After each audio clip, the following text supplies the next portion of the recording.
here now with the Aguero family that was in the building at the time. You all are actually vacationing here. Again, Albert, Jeanette, your kids, Justin, Athena, thank you all for spending some time here with us. What was the sound? I keep hearing people describe what they heard first. So Albert, what was the sound like? It was like a really loud clap of thunder. Justin was awake, so he heard multiple sounds. It was about 3 different distinct sounds, he said. And Justin, when you heard it, when did you think, okay, this is a problem? Probably the third one. I mean, it kind of felt like a jet took off above the building. And being around Sandy, I knew it was a lot different. And again, you all from New Jersey here. You all tell me, you hear the New Jersey here. You all tell me, you hear the sound, then what did you see first?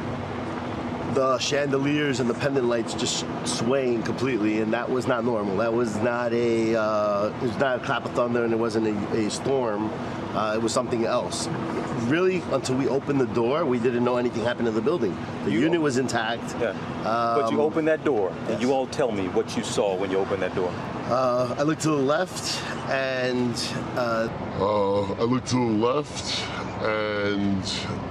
the apartment to our left was half sheared off. Looked forward, which is where the elevator shaft is, and it was just a hole.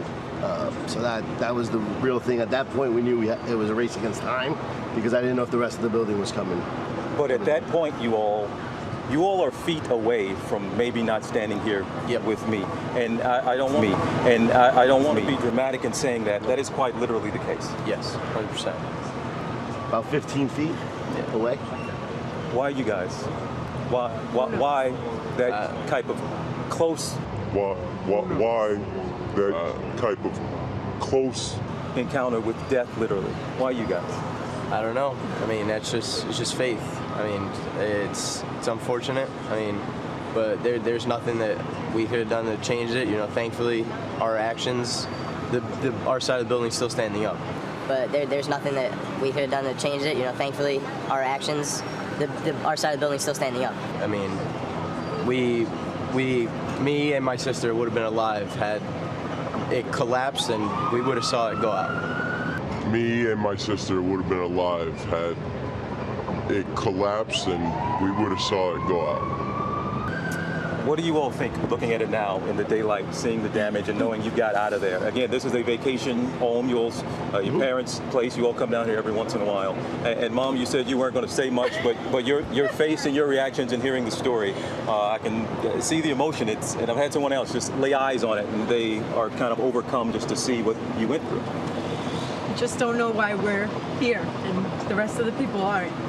That's kind of what's hard. And knowing how violently the building shook when we were, at least my husband and I woke up to that. This is where the family condo was, on the 11th floor, just feet away from peril, on the edge of death. Firemen yelled to get out.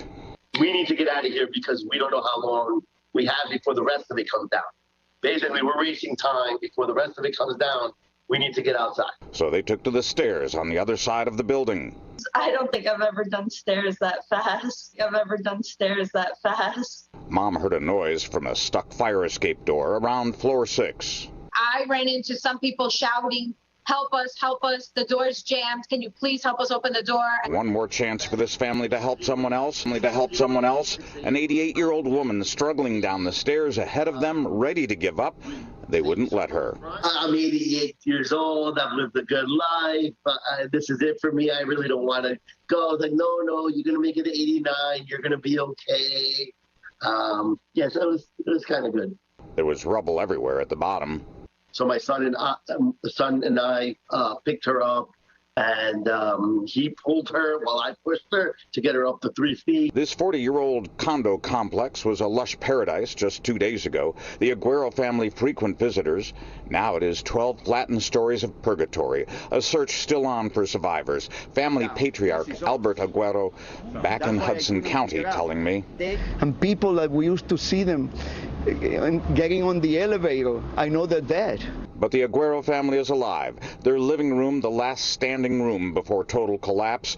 Their second home for years, now a traumatic memory of survival. I honestly don't know if I'll come back. I might, but can't say I will. I might. I might.